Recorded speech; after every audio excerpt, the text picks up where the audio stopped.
maths, not English. You know when you're young and you kind of, you always ask your parents like why things are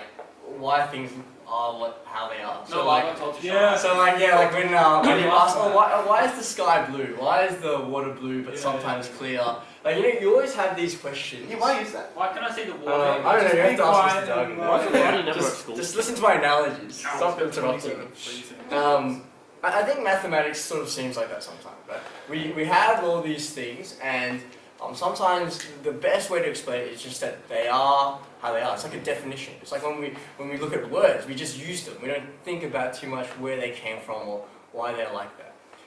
And I think in this syllabus, in the 2-unit course, we have the opportunity to try and expand that knowledge a bit, right? Well, like first of all, we looked at a whole variety of questions. Recently, we looked at integration. What was integration about?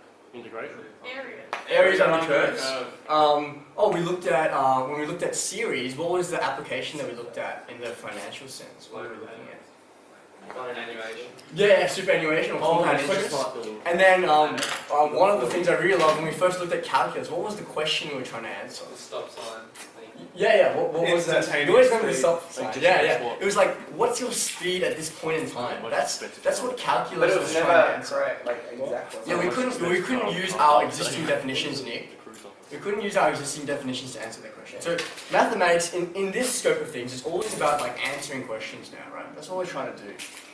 When we look at this concept of a logarithm or a log, right? You've seen that on a calculator before. If I bring up my emulator, but there's a log button there, and you might have even pressed it before. But what it actually is and what it actually does may have been a mystery. And so I wanted to today not just look at how to calculate these things. I want to look at what a log actually is and what it really means. So highlight what a log is. Okay, there is a definition, and the definition in your textbook to say it's another name for the index or a power. Okay, and that's simply, if you take anything away from today, that's what it is. It's another name for an index or a power. But we can also see how a logarithm really manifests. Let me take, for example, just a simple sheet of paper. Right? What we're going to look at is we're going to see there's a close relationship between powers and logarithms, right? If I don't do any, just take this sheet of paper. How many rectangles? Okay, so after 0 folds, I have 1 rectangle. Rectangles. Okay. After 1 fold, now don't count those like bigger ones. Just look at the smaller ones. Okay. How many rectangles can you see? 2. So 1 fold gives me 2 rectangles. I think that's wrong. How many is 2 folds going to give me? 4. All right. Let's just double check. Cool. So we got a pattern going on. Yeah. What's 3 folds going to be? 8. Sure. Yep. Wrong. Oh. No. 6? 8? Which one is it? 8. 6. No. You have raised to the power of. What are we doing? We're like increasing by 2 each time, are we? No, wait, what are we doing? It's going to be 8. It's going to be 9. 9. How many are there? Pattern that's happening? What am I doing each time? 0 to the power of Let's 2. do one. Yeah, we're doubling, right? We're doubling. If I do one more fold, 4 folds there. Double 0 is 1 though. You got 16 there. Yeah, I did try and get it past 7. You're asking about this one. Double 0 isn't 1. Yeah, but you're not doubling the folds. What are you actually doubling? The number of The rectangles. number of rectangles. So each fold doubles the rectangle. Right? So you can see this your growth. Hey, this is the same as the rise. Yeah, it's quite like the it's kind of like the King's yeah. chessboard problem we're looking at, right? What's happening each time? Okay. We're growing by 2 times each time. Okay, why did I get you to highlight that? Because actually there's a mathematical relationship that's happening here. If I think about it, okay, these folds, rectangles, and the amount that I'm growing by, I can express that in a mathematical way. How could I express that? Well, There's a log. these folds here, these are like my powers, right? The growth, that's kind of like my base, right? So if I have 2 to the power 0, what do I get? 1. I get 1, that's my rectangle. 2 to the power 1, that gives me 2. And I can keep going. 2 squared is 4, 2 cubed is 8. Yeah, change the number from 2 to any other number. Yeah, so and so on and so forth. So these rectangles, what would you say these rectangles are? In terms of The answer? yeah, it's like the result, right? It's like the answer. It's like the result. Okay. So usually when we work with powers, the question is when I take some number and I raise it to a power, what's the result? So if I have like a base, usually you say if I have a base and I raise it to a power, That's your answer. what's the answer? What's the result? Okay, that's what you usually work with.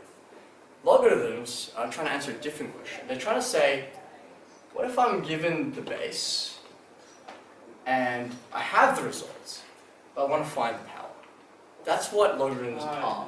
So it's saying, and we have this definition here, the log of some base. Okay, so it's a notation, and it's really convenient because the base and the log base are the same value. If I have the log of this base, right, so log with this base and take that result there, usually it's in brackets, Is that to the power? that will give me the power. That's essentially the question we're trying to answer here. Okay.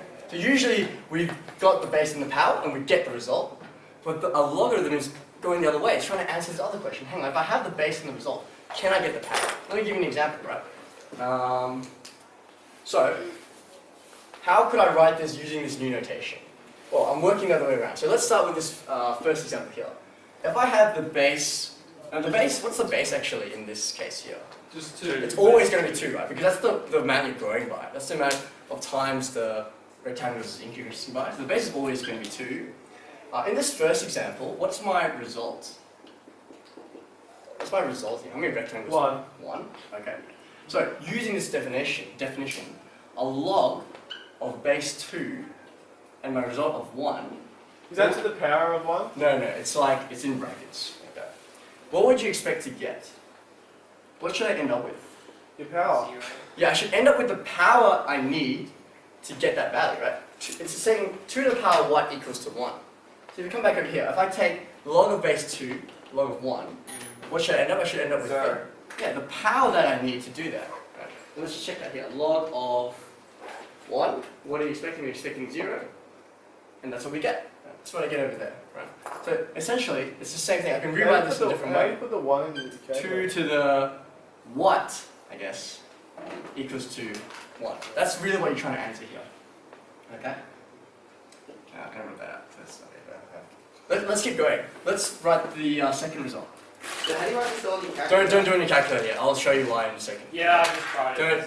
Don't. You get Come back. 0.3. Stop getting ahead of Yeah, yourself. that's over. Alright, let's keep going. What about the second example? What would I need to put into these brackets here? What's my result? 2? Yeah? And that would equal to, what's my power? 1. Yeah? Let's check that.